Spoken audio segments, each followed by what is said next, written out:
में पहले पद के गुणांक को लास्ट पद से क्या कर दीजिए, गुणा करिए। यानी पहले पद का गुणांक देखिए कितना है, 1, और लास्ट पद कितना है, 8 यानी 8। इसको गुना करोगे तो 8 हो जाएगा। 1 में कितनों से गुना किया जाता है तो क्या हो जाता है, वही संख्या हो जाता है जो संख्या से हम गुणा कर रहे होते हैं 1 से।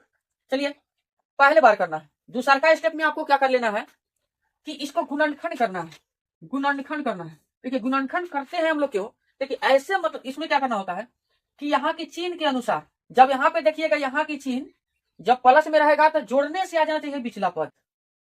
ये बीच वाला पद जो दिख रहा है -2x जोड़ने से आ जाना चाहिए, और यहाँ पे माइनस में है तो घटाने से आना चाहिए पिछला पद। सिर्फ आपको यही चीज पर ध्यान देना है कि प्लस में है कि माइनस में। अगर माइनस में होगा तो घटाने से यानी माइनस करने से, और जोड़ होगा तो यानी जोड़ने से। समझ गया, यानी कौन संख्या आना चाहिए, बीच वाला संख्या। तो हम लोग तोड़ के देख लेते हैं, तो ऐसे माइंड से अगर कर लेते तो कोई दिक्कत है नहीं है। जैसे इसको हम गुणनखंड करते हैं तो 2 से इसमें गुणनखंड हो जाएंगे। तो जैसे इसको करिए आवाज गुणनखंड कर रहे हैं तो क्या हो जाएगा, 4 हो जाएगा, है ना। 2 से तो फिर 2 हो जाएगा, है ना। 2 से तो फिर 1 हो जाएगा, यानी 3 को 2 आए, यानी 2 गुने 2 गुने 2 आए। इस प्रकार से देखा जाए तो 2 दूनी यानी 4 हो जाएगा, इधर हो जाएगा 2। तो देखिए यहाँ पे से उल्टा भी घटा सकते हैं इस तरह करके, है ना। माइनस यानी सीधे +2 में से अगर 4 घटाते हो तो क्या हो जाएगा, -2 आंसर आ जाएगा। तो इस तरह भी कर सकते हो, 2 दूनी 4 इधर कर दो, -4 और +2 कर दो, तो भी इसका क्रिया करोगे तो क्या हो जाएगा, दोनों का आंसर क्या हो, -2। इसका भी आंसर क्या हो जाएगा, -2 ही आंसर। इसका भी आंसर क्या आएगा, -2 ही आएगा। समझ गए। तो आप देखिए क्या आना था हमको, -2 आया कि नहीं।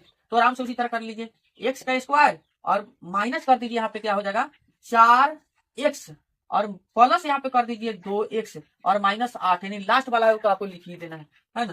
तो आपको इस बात पर ध्यान देना है। देखिए आप क्रिया करके देखिए, जब भी आपको चेक करना हो कि हम बना रहे हैं तो सही है या गलत है, तो नीचे वाला प्रक्रिया को हल करके देखिए ऊपर वाला आ जाएगा, तो समझिए कि हमारा अभी जो मैथ्स बनाने की प्रक्रिया है सही है। जैसे देखिए -4x में से अगर यहाँ पे 2x घटाते हैं तो क्या हो जाएगा, -2x है कि नहीं उतना, ये तो आप दोनों देख रहे हैं ही है उतना उतना।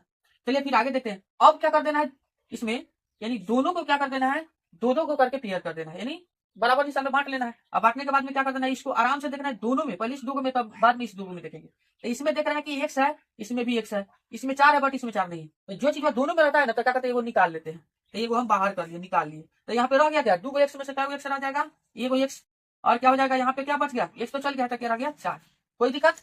अब देखिए यहाँ पे प्लस है तो क्या कर देंगे, बीच में प्लस है तो प्लस हम चिन्ह दे ही देंगे। अब इस दोनों में देखेंगे कि दोनों में क्या चीज है, तो इसमें x है बट इसमें x नहीं है, इसमें 2 है तो इसमें 2 छिपा होगा ना, क्योंकि देखिए 8 का गुणनखंड करेंगे तो उसमें 2 तो है ही है। इसलिए देखिए इसको हम क्या कर देंगे, 2 को बाहर कर लेंगे और रह जाएगा कि यहाँ पे x और माइनस यहाँ पे क्या हो जाएगा 4, है ना। आपको लगता है कि सर सही कर रहे हैं गलत कर रहे हैं, तो थोड़ा चेक कर लीजिए कि उतना आ रहा है कि नहीं। इसमें x से x में करिए तो x का स्क्वायर हो जा रहा है कि ना, माइनस के माइनस। यहाँ पे 4 में अगर फिर x से करेंगे तो 4x हो जा रहा है कि नहीं। इसको भी देखिए 2x, 2 से 4 गुना 8, उतना तो हो ही जा रहा है। तो इसलिए हमारा कौन सी है, अभी बनाने की प्रक्रिया सही चल रही है ना। इस तरह करके हम चेक कर लेंगे। अगर दिक्कत होता है कौन सी, कोई चीज का दिखते नहीं है, मैथ्स बहुत हल्का सिलेबस होता है, बच्चे लोग का इसी को लेकर भारी बना देते हैं।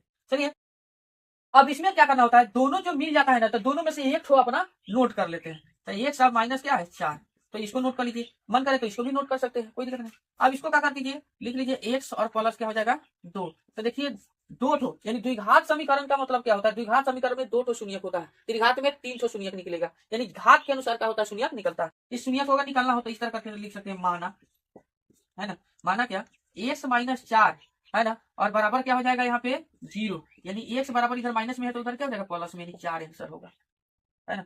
तो सच्चा देखा जाए तो फिर इसको भी माना, है ना, x माना x + 2 बराबर 0, तो इसलिए x बराबर क्या हो जाएगा -2। इसमें कोई दिक्कत है। आप लोग कहते गुणनखंड भारी है, हम ये नहीं देखिए, ये 10th क्लास के 10th क्लास के प्रश्नावली 2.2 का है ना, प्रश्नावली 2.2 का है मैथ, और 1 का 1 है ना। आप जाके बुक में देख सकते हैं, तो कोई भाष नहीं है। चलिए आई होप आपको समझ में आ गया होगा। ऐसे मानोगे तो इसको अल्फा का मान कहते हैं, इसको अल्फा बराबर मान लेते हैं, इसको क्या कर लेते हैं बीटा बराबर मान लेते हैं।